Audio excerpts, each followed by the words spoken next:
Este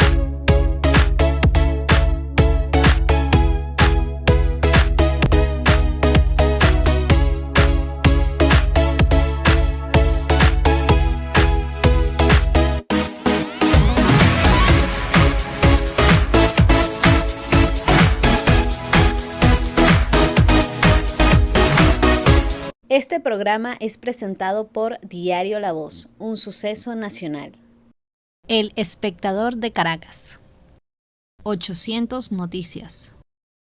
Forum Supermayorista. Compra más, ahorra más. Style Shop, tu mejor opción en marca y accesorios. Hola, bienvenidos a Conversando con Emilio. Estamos en el último trimestre del año. ¿Cuál va a ser la situación económica para el 2023?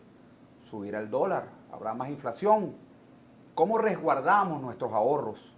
Para hablar de eso y mucho más, hoy tenemos al doctor Izahar Tangir.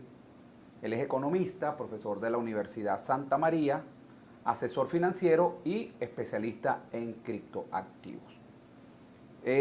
Doctor Tangir, en términos generales, para iniciar esta conversación, ¿cuál es la realidad actual de la economía venezolana? ¿Dónde estamos en este momento económicamente hablando?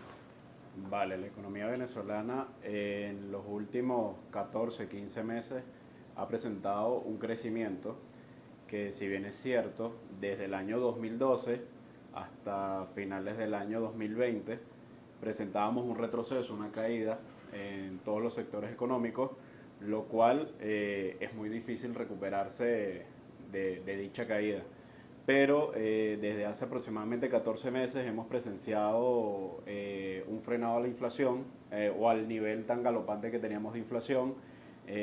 Ya no observamos cifras de 3 dígitos o de más del 1000%, sino se espera que cierre un aumento de más o menos el 100, 120% la inflación en términos reales y no nominales. Cuando hablamos de términos nominales, son términos en bolívares, y términos reales en dólares. Desde febrero hemos presenciado una inflación de aproximadamente el 45% en dólares. Todas las materias primas han subido, pero ya... Cuando hablamos de 45%, es un 45% desde febrero al mes hasta que la estamos fecha. hasta la fecha. Correcto. Ok.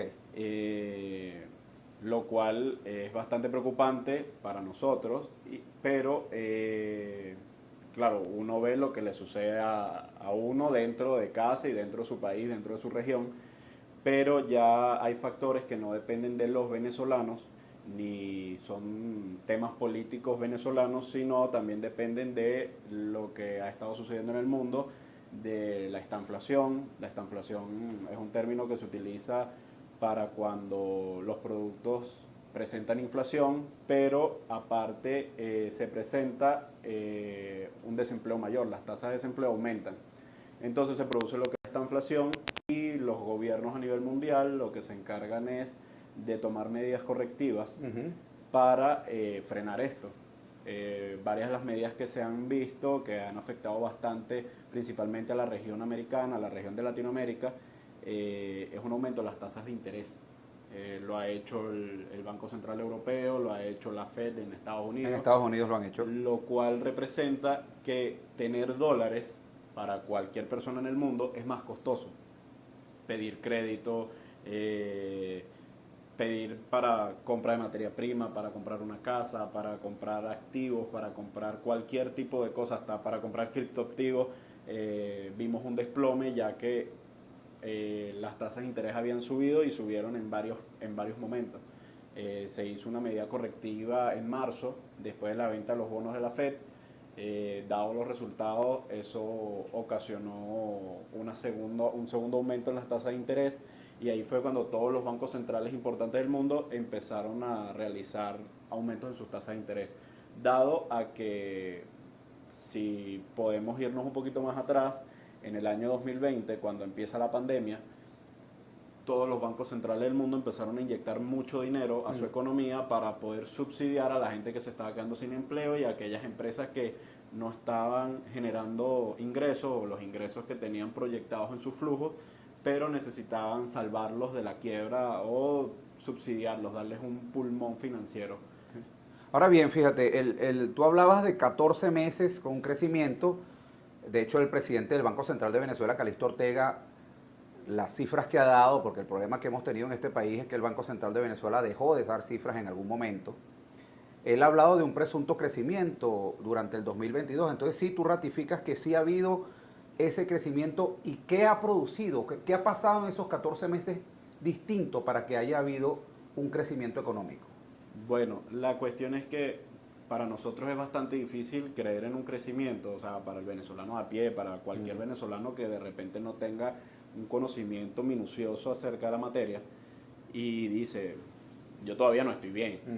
Pero haciendo una comparativa del año 2021 con el año 2022, hemos crecido cerca de un 7,5%, lo cual nos ubica en el segundo o tercer puesto de la región. Lo cual es... ¿Quién está por encima?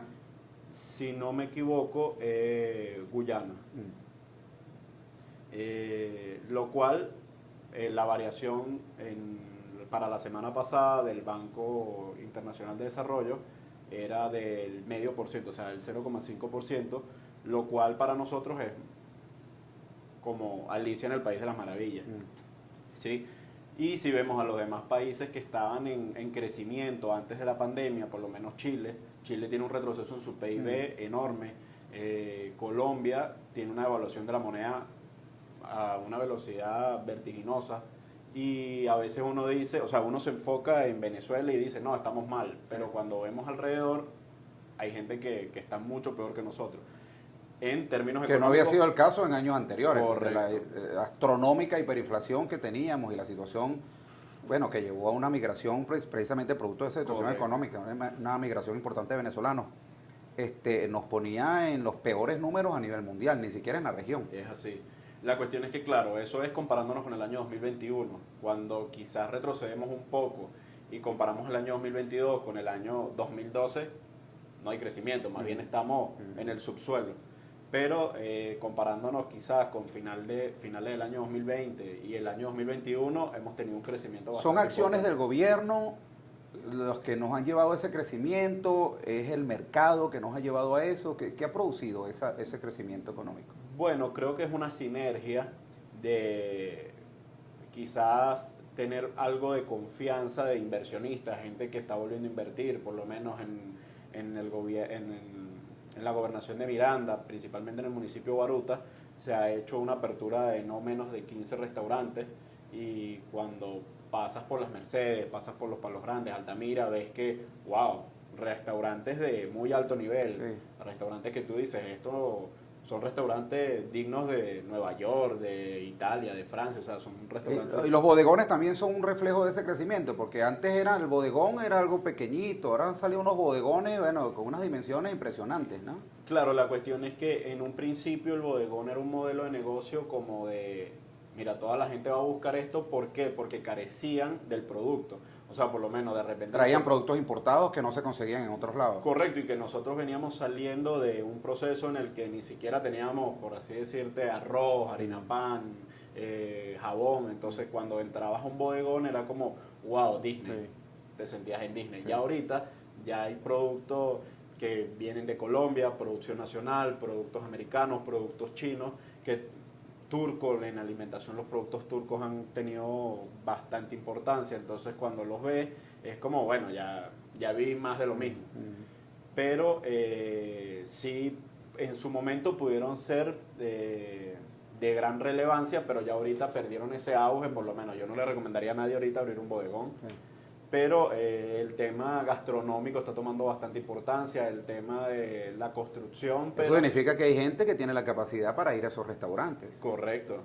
Bueno, la mayoría... Pero no es solo la apertura propia per se del restaurante, sino... La mayoría de estos restaurantes... Todo lo que eso genera. Desde el día jueves, o sea, en la semana del día jueves hasta el día domingo necesitas una reservación y están full, a tope, o sea... De repente a ti se te ocurrió el sábado en la noche, mira, vamos a ir a comer. ¿Y eso es un reflejo de la situación económica o es una burbuja que hay aquí en la capital? O sea, ¿eso está ocurriendo en todo el país? No, la cuestión es que en todo a ver, también eso depende mucho de los servicios. por lo menos de repente nos vamos a, no sé, al oriente del país, sí podemos encontrar de repente en lechería, podemos encontrar un bodegón inmenso que tiene un restaurante que se llama La Bodeguilla, por lo menos, y tú dices, wow, estoy en Disney. Pero quizás a 5 minutos de ahí ves todos los locales vacíos, ves que no hay gente consumiendo y demás. También depende mucho de que existe un porcentaje de la población que se puede dar estos gustos o estos lujos, pero existe otro porcentaje de la población que lamentablemente no puede. O sea, que lo que gana o lo que percibe es simplemente para llevar comida a su casa, pagar servicios básicos y hasta ahí. O sea, no tienen capacidad de ahorro ni de darse algún lujo que hoy en día representa este tipo de cosas. ¿Seguimos estando en hiperinflación? No, ya, como te comentaba, hace más o menos 14 meses salimos del proceso de hiperinflación. No te voy a mentir, seguimos con... Pero seguimos en inflación. En inflación, con niveles altísimos, pero para nosotros representa ya un freno de mano para lo que veníamos presenciando hace 3, 4 años, que era una catástrofe. Ahora, ¿y cómo, por ejemplo, esa inflación, cómo se puede ver afectada en el mes de diciembre? Te pregunto porque en diciembre, bueno, todo el mundo sale a comprar, a gastar sus utilidades. Claro. Hay un incremento en el gasto en comparación a otros meses. ¿Eso puede afectar la inflación? Bueno, eso como tal no va a afectar la inflación, pero hay factores alternos que sí la van a afectar, por lo menos. Primero, hace más o menos 2 semanas hubo un crecimiento de las materias primas a nivel mundial, por lo menos en temas de pescado, de atún, ha habido una inflación de más o menos el 40-50% a nivel mundial. Temas de materias primas que lamentablemente somos dependientes del extranjero, o sea, nuestra producción nacional no suple la demanda y eso nos afecta directamente a nosotros. Por lo menos de repente hoy vas a un automercado y ves una lata de atún en $1.50, mañana la puedes ver en $2 y claro, lo normal es, wow, esta gente sí es abusadora, le subió, pero hay que trasladarse al mercado internacional y ver que toda la materia prima de las latas, todo ha subido muchísimo y esto nos afecta. Pero otra cosa que nos podría afectar es que, si bien es cierto, todo el personal de la administración pública percibe sus utilidades en bolívares. Eso es una inyección de bolívares adicional y esto representaría un aumento en la tasa de cambio si no se hace la inyección de dólares a las mesas de cambio de los bancos para contrarrestar o absorber esos bolívares inyectados. Por cierto que tú, en tu calidad pues de asesor financiero, yo mencioné el pago de las utilidades ahora en diciembre. ¿Qué le recomendarías tú a la gente que haga en diciembre con ese dinero? ¿Que ahorre? ¿Que gaste en bienes o servicios que pudieran subir de precio a futuro? ¿Cuál sería la recomendación para la gente de qué hacer con sus churupos en diciembre? Claro, la cuestión es que al final del día el monto percibido por las utilidades tampoco es que de repente nos va a dar la oportunidad de invertir en un inmueble o de repente en un vehículo que uno diga, bueno, lo dejo ahí parado 6 meses y cuando necesite el dinero voy, lo vendo y tengo la plata de vuelta o se revalúa. Con lo que puedas percibir de repente, yo lo que recomendaría, dependiendo los montos, es comprar productos no perecederos. Y eso sí, nada de lo mismo que le recomendaba yo a la gente cuando el tema de las tarjetas de crédito es no salir a un restaurante a gastártelo, porque al final eso no te deja nada y al final del día pues tu nevera está vacía, tu alacena está vacía. O sea, yo lo que recomiendo es ver a futuro, de repente 3, 4 meses mientras el flujo de caja empieza otra vez a circular. ¿Por qué? Porque muchas industrias aquí en Venezuela desde hace muchísimos años cierran sus puertas a mediados de diciembre y no las vuelven a abrir hasta carnavales. Por lo menos la industria del calzado es una y por lo menos hay gente que se llevó bajo el brazo un sobre de dinero y sabe que no va a tener una bonificación más allá de su sueldo base hasta febrero, mediados de febrero.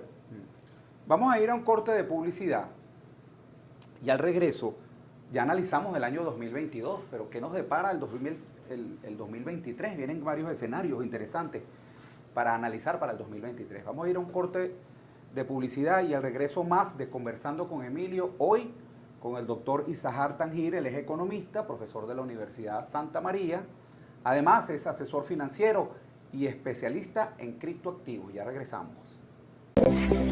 A pesar de la crisis, el diario La Voz cumple su compromiso de informar con imparcialidad y valentía. El impreso, la versión digital y nuestras redes sociales te conectan oportunamente con el acontecer nacional e internacional.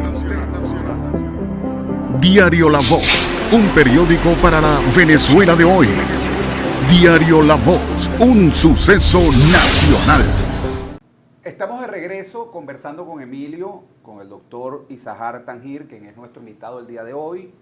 Como hemos dicho, él es economista, profesor de la Universidad Santa María, asesor financiero, especialista en criptoactivos. Habíamos hablado del 2022, vamos para el 2023. ¿Cuál es el escenario económico, doctor Tangir, del 2023, tomando en cuenta que hay una flexibilización de las sanciones que ha impuesto los Estados Unidos? Hay una posible baja, como lo hemos analizado, en la inflación, en fin, devaluación y otros elementos que afectan nuestra economía. ¿Cuál es el panorama para el 2023?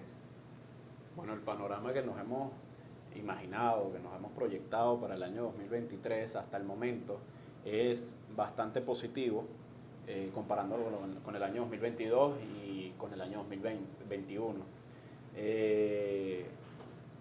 Para nadie es un secreto de que el gobierno ha tomado medidas correctivas, tanto en términos de relaciones internacionales, de relaciones políticas, la apertura de la frontera con Colombia, quizás se estreche un poco más las relaciones con Brasil, dada la victoria del presidente Lula, y esto podría representar para nosotros un repunte o una ganancia en términos de intercambio comercial, de levantamiento de sanciones. Poco a poco se ve como van retirando algunas, van dando permisos. Se espera que antes de que finalice el año se levante o se entregue lo que es la permisología a algunas petroleras para poder comerciar petróleo con Venezuela, lo cual para nosotros va a ser totalmente positivo. Pero al final es algo que se trabaja puertas adentro y simplemente nosotros nos enteramos de la noticia una vez que se ejecuta o se lleva a cabo. Ahora fíjate, tú hablaste de Petro, hablaste de Lula, y es que ciertamente las 5 principales economías de Latinoamérica van a ser gobernadas por primera vez por la izquierda. Eso es el triunfo de Lula. Se suma al de Petro, como lo dijimos, al de López Obrador en México, al de Fernández en Argentina, al de Boric en Chile, algo que nunca había coincidido. ¿Cómo puede afectar eso económicamente a Venezuela? Bueno, al final a Venezuela como tal eso va a ser un punto a favor, ya que prácticamente es la misma ideología o van por el mismo canal, ¿sí? Pero esto que comentas de las principales economías de la región gobernadas por líderes de izquierda, se da por la brecha que existe entre las clases sociales. Para nadie es un secreto, y no solamente existe en Venezuela, de que hay gente que vive y puede adquirir lujos exorbitantes y hay gente que no tiene ni para comer, y no solamente sucede aquí. Sucede en Ecuador, se ven problemas con el presidente Lazo, la gente está descontenta, la gente está muy, muy molesta. Se veía de repente en Brasil que había gente que se crearon empresas grandísimas, se hicieron cosas bastante importantes, pero era un nicho de la población, un porcentaje pequeño de la población, y el resto de la población estaba empobreciéndose cada día más. Entonces esto llevó a un descontento generalizado, lo cual al final tú intentas darle la confianza a alguien distinto. O sea, tú dices, bueno, no me funcionó con este, voy a intentarlo con este. Y eso es lo que ha dado la victoria a líderes de izquierda en los últimos años. Por cierto que mencionabas a Petro y quería preguntarte, ¿esa apertura de la frontera con Colombia va a afectar económicamente en positivo solamente a los estados fronterizos o eso tiene un efecto sobre todo el país? No, eso va a ser, se va a reflejar en todo el país, tanto en Venezuela como en Colombia. Por lo menos en Colombia ya se está planteando el tema del gasoducto, reactivar el tema de surtirle desde Venezuela a Colombia el gas. Eso va a ser muy, muy importante para Venezuela. El tema que antes veíamos contrabando de mercancía colombiana, principalmente en Barinas, Mérida, San Cristóbal, habían algunos productos que llegaban a Caracas, ya va a ser por la vía legal, quizás se soliciten algunos permisos como es natural, quizás permisos sanitarios y demás de importación, pero ya vamos a poder apreciar productos colombianos aquí en Venezuela que anteriormente se traía por la izquierda, o sea, por la vía de la trocha. Ahora se va a traer por el canal del medio. Fíjate, ahorita que estamos tocando el tema internacional y aprovechando de que tú eres especialista en criptoactivos, a mí se me ocurría preguntarte, El Salvador asumió el Bitcoin como moneda nacional o como parte de su moneda nacional, no sé si es exclusivo el uso del Bitcoin, pero en cualquiera de los casos pues utilizó una criptomoneda que literalmente, porque lo he visto, hasta en un abasto tú puedes ir y pagar con una criptomoneda. Eso es una alternativa para Venezuela. ¿Pudiera asumir Venezuela una alternativa como esa? Y quiero que al mismo tiempo me respondas sobre el caso del petro, porque cualquier persona del gobierno me puede decir, sí, ya tenemos el petro, pero yo siento que el petro no es una criptomoneda como tal, porque el precio del petro se lo pone Maduro y no se lo pone el mercado en función a la oferta y la demanda como lo hace con el Bitcoin. Entonces tengo mis dudas si en realidad el petro es una criptomoneda como tal. Entonces, ¿pudiera Venezuela adoptar? ¿Sería conveniente? ¿Cuál es tu evaluación de ese caso en El Salvador y si pudiera ser aplicada esa experiencia? ¿Sería conveniente aplicar esa experiencia aquí en Venezuela? Bueno, primero con el tema de la decisión tomada por el presidente Bukele, a mí me parece algo equivocada y bueno, yo soy amante de las criptomonedas, pero no anclaría mi economía a una criptomoneda la cual me retira mi soberanía y mi capacidad de reacción ante un cambio. Por lo menos al momento de él decir que las criptomonedas eran aceptadas y que se iba a hacer minado de Bitcoin en el volcán y demás, con la energía del volcán y todo esto, claro, Bitcoin tenía un precio, un valor de mercado de aproximadamente $60,000 por Bitcoin, pero esta mañana estaba en 19,000. Toda la gente que creyó en la palabra del presidente e invirtió en Bitcoin está perdiendo dinero en este momento. Masivamente. Solamente posee un tercio del valor de lo que tenía en aquel momento. O sea, si de repente tú tenías ahorrado $10,000 y dijiste, bueno, yo voy a creer en lo que dice mi presidente, lo voy a colocar en Bitcoin, ahorita tienes $3,500 aproximadamente. O sea, perdiste muchísimo dinero. Y con el tema del petro, sirve más que todo dentro de una pasarela de pago para pagos gubernamentales y demás, pero quizás no tiene importancia fuera de Venezuela, o sea, fuera de nuestra frontera. Quizás tú vas a sacar un pasaporte y tienes algo de petros en tu wallet, puedes ir y cancelar o de repente pagar los impuestos en el CENIAT o cosas similares, pero fuera de Venezuela no es que de repente estás en Colombia comiéndote una empanada y vas a decir, voy a pagar en petro. Te van a mirar raro. Pero al final es una moneda que tiene un valor anclado, fijado como bien dijiste, por el presidente Nicolás Maduro, y que tiene un respaldo en el barril de petróleo. Entonces esto te daría como respuesta de que si el barril de petróleo aumenta, pues aumenta el valor del petro, cosa que no hemos visto modificación del precio del petro desde que se anunció. Y el valor del petróleo fluctúa todos los días. Correcto. Debería ser así, eso le diera más sentido al valor del petro, porque les pondría a una oferta y demanda del petróleo. Correcto. Pero eso no es lo que ocurre, por eso es que mis dudas sobre el petro como criptomoneda. Quizás puede ser una moneda de resguardo, como puede ser el USDT, como puede ser las monedas estables de algunos exchanges, como es el de Binance. Pero, o sea, de resguardo te digo que de repente tú tienes 20,000 bolívares y los cambias y tú sabes que van a costar $60 siempre.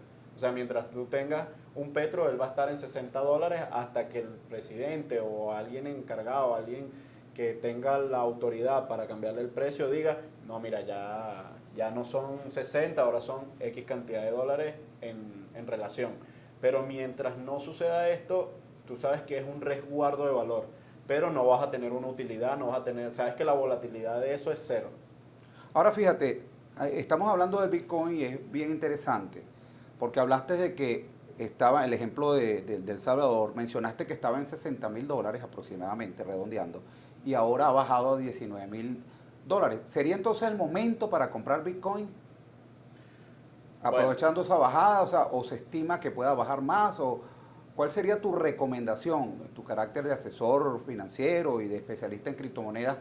Si una persona te dice, mira, hoy tengo un dinero, compro Bitcoins hoy en día aprovechando esta bajada. Bueno, es algo que no es tan sencillo, no es como en la época de los bolívares regalados, que uno decía, compra dólares que para mañana, ¿sabes? ¿Por qué? Porque hay muchos factores. Primero depende la personalidad de la persona que va a invertir, si es adverso o amante al riesgo, qué quiere hacer con ese dinero. Por lo menos con una criptomoneda, no solamente el Bitcoin, con cualquiera, tienes 1.000.000 de posibilidades. Por lo menos las puedes dejar a largo plazo y decir, bueno, no, mira, lo voy a dejar ahí 5 años y lo que suceda. O de repente quieres hacer trading, todo depende de lo que tú quieras hacer y qué tan amante y adverso al riesgo eres. Porque si tú me dices, no, bueno, yo voy a colocar 1.000, pero nada más estoy dispuesto a perder $10, entonces yo te diría, mira, este no es tu negocio. ¿Por qué? Porque es un negocio de una alta volatilidad que, si bien mucho es riesgo, cierto, te puede dar un profit o una ganancia altísima, pero también puedes perder mucho dinero. Entonces, también tienes que tener conocimiento en el área de saber dónde colocar tu stop loss, o sea, tu pérdida estipulada, saber cuándo retirarte también cuando estás ganando, porque la gente dice, no, voy ganando y voy para arriba, o sea, no, porque al final la economía de cualquier activo tiene un ciclo, o sea, llega a un punto y después ajusta sus precios. O sea que en conclusión esto sería invertir en ese tipo de activos, sería una recomendación para las personas que tienen un dinero extra, que no sea un dinero que dependa su vida de ello, ¿no? O sea, que si lo pierdes, bueno, perdiste todo y quedaste en la calle, sino que sea un extra y que tengas un nivel de aceptación de riesgo, porque también puede pasar lo contrario, puedes comprarlo en 19 y entonces, bueno, se arregla toda la situación económica en un par de años en Estados Unidos y se ponen $60,000 y bueno, y entonces al revés, ¿no? Con un tercio de lo que invertiste, vas a tener 3 veces más. Correcto. De inversión que tendrías en cualquier otro activo, porque inclusive invirtiendo en dólares, pues no vas a tener esa ganancia de que pudieras tener si llegase a aumentar la criptomoneda, porque tal cual la hemos visto fluctuar, Claro. A $15,000 y entonces después llegó a 60,000 y bueno, todo depende de cuándo la venta, ¿no? Las personas que la tienen ahorita, que la compraron en $60,000 y está en 19, bueno, mientras no la vendan, el Bitcoin pues no se ha materializado esa pérdida. Bueno, pero si dependes de ese dinero y tienes que venderlo, bueno, se te convirtió en un tercio de lo que tenías invertido. Sí, por eso yo le recomiendo a la gente primero, sea donde sea, educarse al respecto. O sea, por lo menos lo primero que debes de saber es estipular una estrategia donde te diga cuánto quieres ganar y cuánto estás dispuesto a perder. ¿Por qué? Porque si de repente tú me dices, mira, yo compré en 60,000 y todavía no he vendido, sé que lo que hiciste fue escuchar a un amigo que te dijo, mete el dinero. ¿Por qué? Porque tú debes estipular, mira, yo estoy dispuesto a perder el 10%, o sea que cuando llegó a 54,000, te saliste de la jugada. Es como en el casino. En el casino tú dices, mira, voy a jugar con $100. Si ya perdiste 90, retírate, vete a tu casa. Y en dólares, la inversión en dólares en este momento tiene sentido, porque a mí me decía una vez un asesor financiero, Emilio, no hay dólar caro porque a veces uno dice, bueno, que me lo están vendiendo en 9, ¿cómo voy a comprarlo en 9? Pero es que resulta que mañana va a estar en 11 y pasado va a estar en 15, o sea, parece que el dólar siempre está más caro con el pasar del tiempo. Pero ahora hay un elemento adicional que es la inflación que hay en los Estados Unidos, 7, 8%, eso quiere decir que si yo tengo $100 guardados y me los guardo, no los gasto, bueno, en el año valen 7% menos, o sea, hay una devaluación. Claro. ¿Tiene sentido ahorrar en dólares? Bueno, si no tienes más nada que hacer con el dinero, es preferible que se te evalúe debajo del colchón a perder el dinero. Es como que tú me digas, mira, voy a invertir en plantas, pero si no sabes nada de plantas, al final vas a perder el 100% de tu inversión o vas a perder gran parte de tu inversión.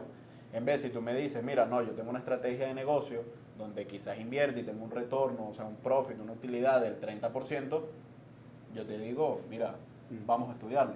Pero si me dices, no sé qué hacer, me voy a meter en lo que sea, yo te digo, no, deja tu plata bajo el colchón. Un mensaje final sobre todo el tema económico para todas las personas que te están escuchando, Izahar. El mensaje final sería que Venezuela no se ha arreglado, pero se está arreglando y necesita de cada uno de nosotros. Yo sé que no es fácil, sé que para cada uno de nosotros es algo complicado, quizás llegar, estirarlo hasta fin de mes, pero si volteamos a los años 2016, 2017, donde todo era muchísimo más complicado, donde quizás teníamos que hacer 5 horas de cola por una bolsa de arroz y lo comparamos con hoy en día, estamos en Disney.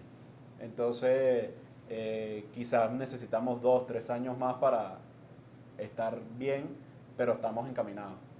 Bueno, muchísimas gracias al doctor Izahar Tangir, economista, profesor de la Universidad Santa María, asesor financiero y especialista en criptomonedas. Y a aquellas personas que se conectaron tardíamente, les recuerdo que este programa y todos los que hemos hecho hasta el día de hoy, ustedes colocan en YouTube, en Google, perdón, YouTube Conversando con Emilio, en YouTube colocan Conversando con Emilio, y ahí les saldrá entonces este programa y todos los que hemos hecho. Así que muchísimas gracias y será hasta una nueva oportunidad que estaremos conversando con Emilio. Chao, chao. Este programa fue presentado por Diario La Voz, un suceso nacional.